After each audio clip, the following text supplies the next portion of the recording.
से गन्ना, ऐसे ये खेती है, प्रेम खेत इसे कहा गया है। अद्भुत खेत, महामनमथ को, महामनमथ महाप्रेम को कहते हैं। काम भी मन को मथता है, इसलिए उसे भी मनमथ कहा गया है, और प्रेम भी मन को मथ करके निर्विकार करके प्रियालाल में कर देता है, इसलिए इसको भी मनमथ कहा गया है। प्रियालाल की लीला गायन में जहां मनमथ शब्द आवे, काम शब्द आवे, तो उसका अर्थ सीधा प्रेम होता है।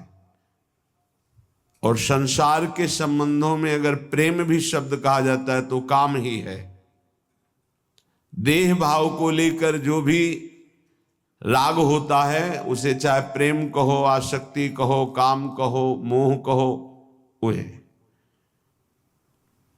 विशुद्ध अनुराग प्रेम सार्थक होता है स्वरूप में, आत्म तत्व में, देह में नहीं।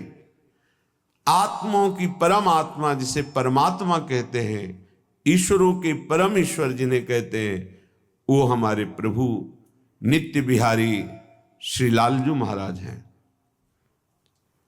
उपासक को जब साधु संग मिले तो समझ ले हमारे इस संसार चक्र का अंतिम जन्म है, इसीलिए भगवान ने कृपा करके हमें साधु समागम दिया है।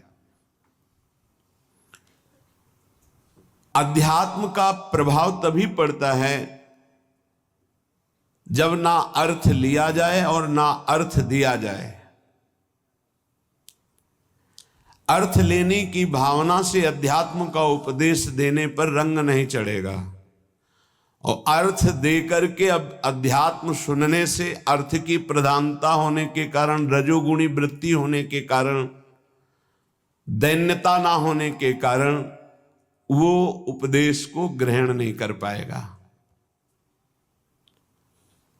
जिसके हृदय में केवल भगवत प्राप्ति लक्ष्य है, केवल भगवदानंद लक्ष्य है, उसी लक्ष्य को रख करके चर्चा की जाए, और केवल भगवत कृपा है इसलिए मुझे साधु संग मिला, सुनने को मिला, ये भाव रखा जाए तो कथन और श्रवण से निश्चित भगवत प्राप्ति का मार्ग प्रकाशित हो जाएगा।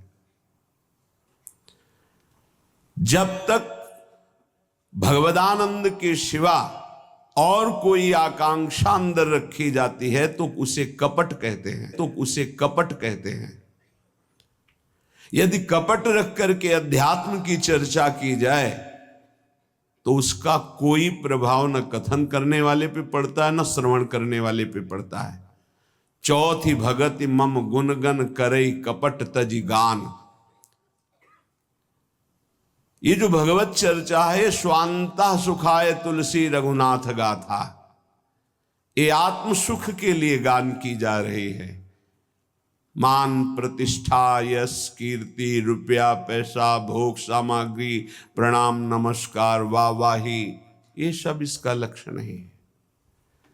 अगर ये लक्ष्य है तो प्रभाव नहीं पड़ेगा, न कथन से न श्रवण से। यदि भगवद आनंद लक्ष्य है तो श्रवण सुनत प्रापक रति राधा पद अम्बुज सुकुमार। सुनने मात्र से प्रियालाल के चरणों की प्रीति हृदय में प्रकाशित हो जाएगी। गावत श्रवणन सुनत सुखाकर विश्व दुरित दवनी। गायन करने से, श्रवण करने मात्र से संपूर्ण विश्व के पाप नष्ट हो जाएंगे। कोई भी कहीं भी हो, यदि वो कान में भगवत चर्चा सुन ले तो श्रवण द्वार जाकर हृदय के संपूर्ण मलिनताओं का, पापों का ये शब्द नाश कर देंगे। क्योंकि निष्काम निर्विकार चिदानंद भाव की प्राप्ति के लिए लक्ष्य करके जब चर्चा होती है तो उसमें अद्भुत सामर्थ्य होती है।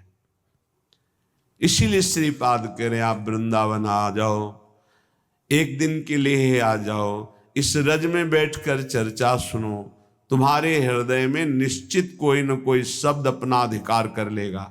और एक शब्द पकड़ लिए पूरे सत्संग में तो आपके जीवन का परिवर्तन हो जाएगा, पक्का।